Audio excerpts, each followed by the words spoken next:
There is especially an address right here. Here in this garden, right here behind me, is where it all happened. The birthplace of Surrealism. French artist André Masson. Bien sûr, surréaliste, je le suis presque de naissance. Bon. This place represented the spirit of his work. At 45 Rue Blomet.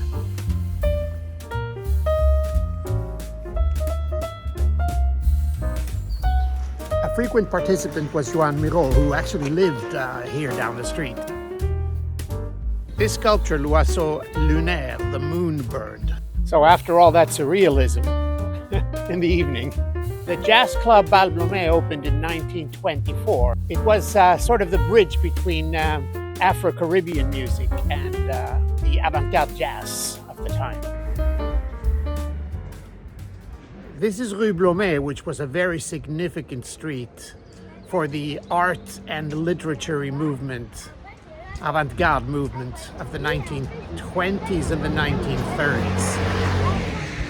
In this small and humble backyard at number 43 Rue Blomet stands one of my favorite public sculptures in Paris, The Moonbird by Joan Miró.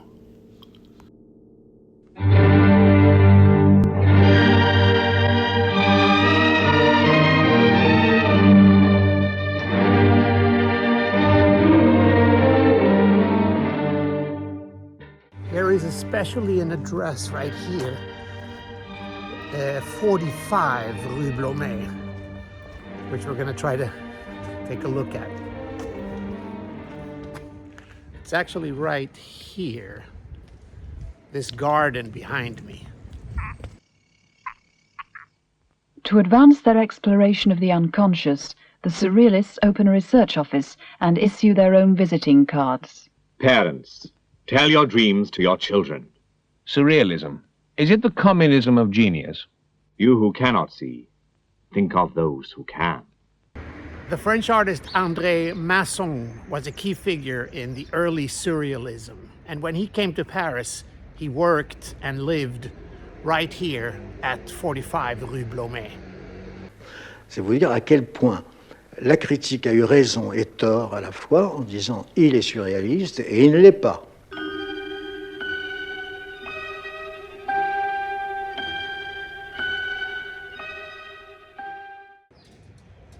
It's a bit sad I can't show you the actual house that he lived in. It was right here behind me, but it was demolished in 1969. But here in this garden, right here behind me, is where it all happened.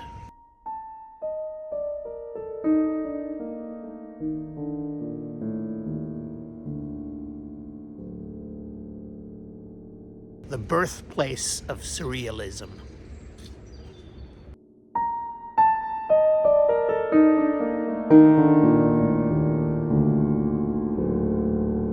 In the mid-1920s to about the mid-1930s, there were constant gatherings right here for artists who were experimenting with automatic drawing, free association, and dreamlike imagery, which became hallmarks of Surrealism.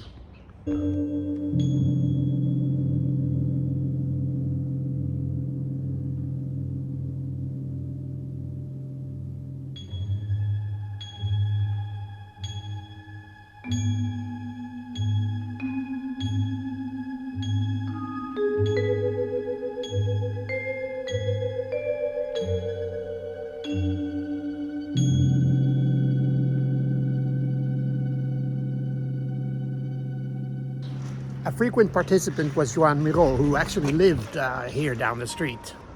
And also Max Ernst would hang out. J'ai toujours les pieds sur terre et les yeux les étoiles. Here you can experience The Moonbird by Joan Miró. Ça représente une envolée vers l'infini, vers le ciel, quittant la terre. Voilà, c'est ça. L'Oiseau Lunaire, the moonbird, is part of a recurring theme in his sculptural work. Hybrid creatures that merge elements of birds, celestial bodies, and dreamlike abstractions. The moonbird is not just a representation of a bird. It's an embodiment of flight, freedom, and a connection to the cosmos, reflecting Miro's lifelong fascination with the poetic and the surreal. This sculpture belongs to a trio of works, often referred to as oiseaux, birds, which also includes l'oiseau solaire, the sunbird, and l'oiseau stellaire, the starbird. Each represents a different aspect of Miro's symbolic universe. The sunbird evokes energy and life. The starbird connects to the vast mystery of the cosmos. And the moonbird suggests a nocturnal, dreamlike transformation. These birds are not of this world. They are dream creatures, intermediaries between earth and sky.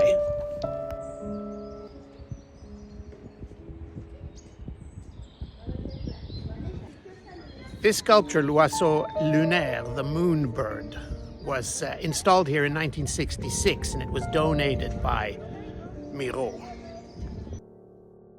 Miro wanted the sculpture to be here since he felt very associated with this group of people, and he felt that this place represented the spirit of his work. And the sculpture really has his bimorphic signature design or signature style. Here's this memorial plaque too. This is where the house originally was, and now there's this plaque with all the artists and writers who've been here through the years.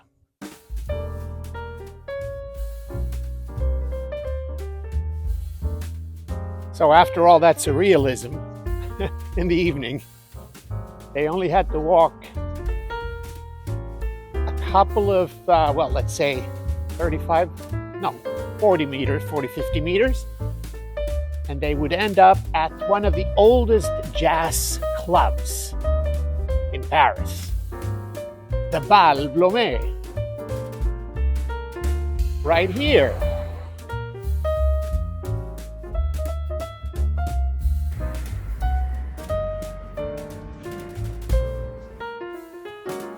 The jazz club Bal Blomet opened in 1924 and fast became a key meeting place for the musicians, intellectuals of the avant-garde of the Montparnasse.